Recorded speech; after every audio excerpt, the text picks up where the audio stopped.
Assalamu alaikum tuanдар. Алдыңыздарда Deo Gentra 2014 жылқы.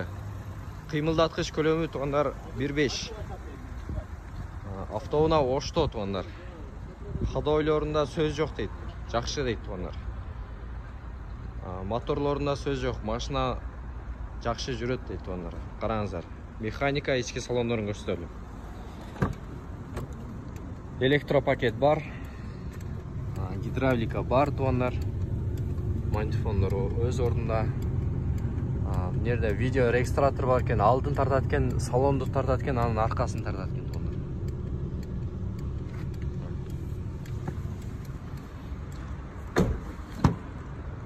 Арқаңыз салондарын көріңіздер. Механика автоуна туандар. Автоунаға алмашу жолдары бар дейді.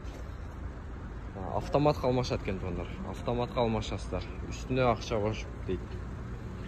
Бағасы 510 мың болды. Daha düşürüp беру болады. Аз-маз. Россиядан келгеннің бірінші ээси ушул киши болады екен туандар. Номерді жазып қоясыз, ошол номерлерге чала бересіздер.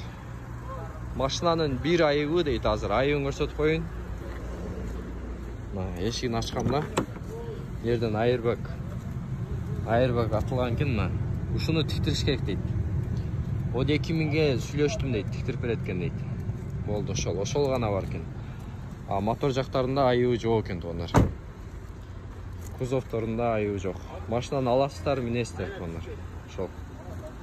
Башкаларга бөлүшүп коюңуздар. Сөз түргө. Сонуна автосалонунда туандар. Келип көрүп кете берсеңиздер болот. Адресибиз Жапалак унаа базарына жетпей 500 метр жетпей сол жакта.